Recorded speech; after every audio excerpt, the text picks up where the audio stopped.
Carlos Salinas de Gortari toma posesión como presidente de la República. Salinas de Gortari sabe que debe actuar rápidamente, no para lograr legitimidad, cosa difícil que solo nuevas elecciones podrían haberle dado, sino credibilidad. Un grupo militar apresa en Ciudad Madero, Tamaulipas, al líder sindical Joaquín Hernández Galicia, La Quina. La Quina controlaba al sindicato petrolero, uno de los más fuertes del país. Durante años se había comportado como un cacique sin que ningún director de Pemex se atreviese a combatirlo. La reacción social fue una mezcla de admiración y alivio. La figura de Salinas de Gortari creció. En efecto, había un líder en Los Pinos. En los puestos más importantes de su gabinete entra una nueva generación, doctorada en prestigiosas universidades norteamericanas, los llamados tecnócratas o, en sus propias palabras, el grupo compacto. Se empieza a aplicar un nuevo modelo económico que Salinas y su equipo ven como la medida más adecuada para mejorar sustancialmente el sistema financiero del país. El corazón del proyecto era económico, la política era económica, la relación con el exterior era económica. Entonces ellos llevaban todo. La economía era la que asignaba los premios y los castigos al grueso de los mexicanos.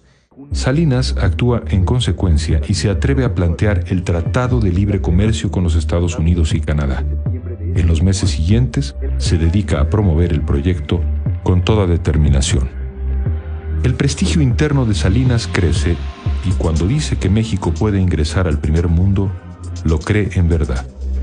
Su mayor acierto es su actitud. Hace que México piense más en el futuro que en el pasado. El hechizo salinista parece convertir los sueños en realidad. Su imagen internacional no supera la fama de Emiliano Zapata, pero llega a las páginas de todos los periódicos y revistas del planeta. Bueno, nosotros privatizamos los bancos, la compañía telefónica, las líneas aéreas, la siderurgia, las minas. Estamos ahora procediendo a privatizar los puertos, los aeropuertos. No hay modelos. En México lo que nos ha funcionado es un sistema de privatización a través de subasta pública. Algunos recursos de las privatizaciones se canalizan adecuadamente para pagar intereses de la deuda externa.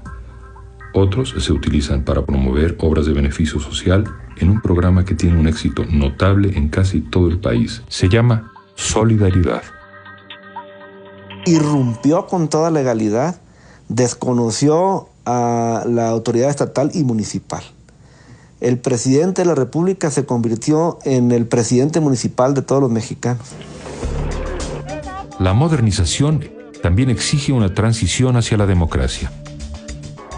Meses después de su llegada al poder, Salinas se enfrenta a la victoria del candidato panista Ernesto Rufo en Baja California y por primera vez el gobierno acepta convivir con un gobernador de la oposición.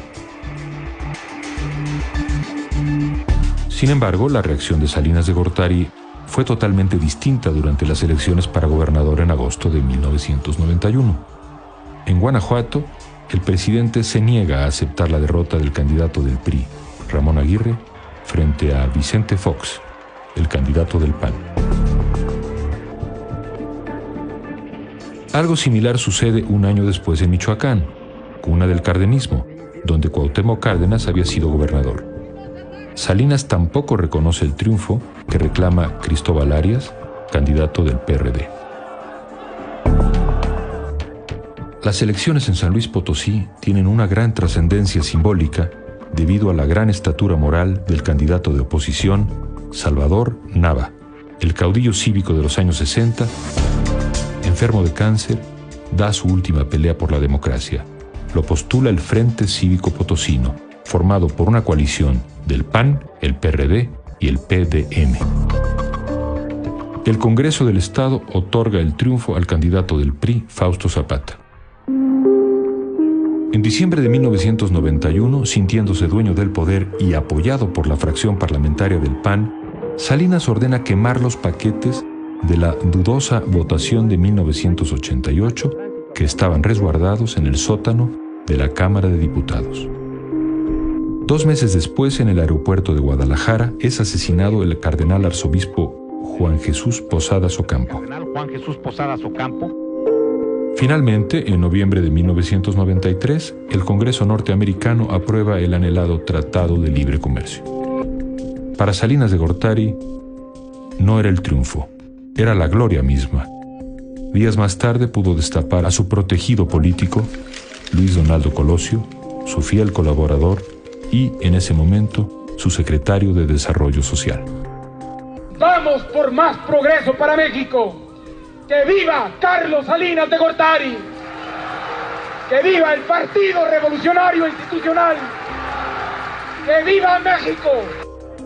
La designación del candidato por dedazo genera descontento en algunos círculos del poder y por primera vez en la historia del PRI, un precandidato hace pública su frustración por no haber sido él el elegido. Aspiré a ser candidato del Partido Revolucionario Institucional. Bastante extraño.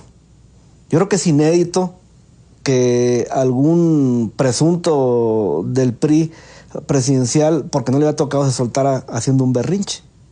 Porque lo que Camacho hizo fue un berrinche. Con las declaraciones de Manuel Camacho, parecía que se daba una fractura definitiva en el partido oficial. Puede ser hoy. Un grupo de hombres armados mantiene tomados 4 municipios de Chiapas. Según sus voceros, en su mayoría son indígenas chiapanecos. Profesionales de la violencia, nacionales y un grupo extranjero, ajenos a los esfuerzos de la sociedad chiapaneca, asestaron un doloroso golpe a una zona de ese estado y al corazón de todos los mexicanos. He tomado la decisión de suspender toda iniciativa de fuego en el estado de Chiapas para otorgar una amnistía general a todos los participantes en los hechos de violencia. Con el propósito de comenzar un acercamiento con los integrantes del EZLN, Salinas nombra a Manuel Camacho comisionado para la paz. Verdaderamente Broadway pues, es algo menor frente a ese espectáculo de ver a los zapatistas con sus balas, sus máscaras, sus paliacates, y Manuel Camacho solo con un suéter y sus jeans dominando la escena de tú a tú con los zapatistas, ¿no? El 6 de marzo, Colosio pronuncia un valiente discurso que lo distancia de Salinas. Yo veo un México de comunidades indígenas que no pueden esperar más a las exigencias de justicia, de dignidad y de progreso. Frente a Chiapas, los priistas debemos de reflexionar. Como partido de la estabilidad y la justicia social, nos avergüenza advertir que no fuimos sensibles. Él sí haría la reforma política. Él sí separaría al PRI del gobierno. 2 semanas después, al terminar un mitin en Tijuana, y mientras avanza entre la multitud, un hombre se puede acercar lo suficiente al candidato para poder disparar y matarlo.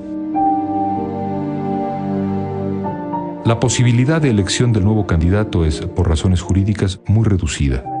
Sin embargo, Ernesto Zedillo Ponce de León recibe el apoyo de personas cercanas a Salinas y es el candidato elegido. Los mexicanos acuden a las urnas el 21 de agosto y dan su preferencia mayoritaria a Ernesto Zedillo, el candidato del PRI. Son votos que buscan la seguridad y la estabilidad que dice ofrecer el partido oficial. El 28 de septiembre, José Francisco Ruiz Massieu, secretario del PRI, muere asesinado en la calle de la Fragua, a unas cuadras del Monumento a la Revolución. Los inversionistas extranjeros. El proyecto que Salinas había construido se rompía en pedazos.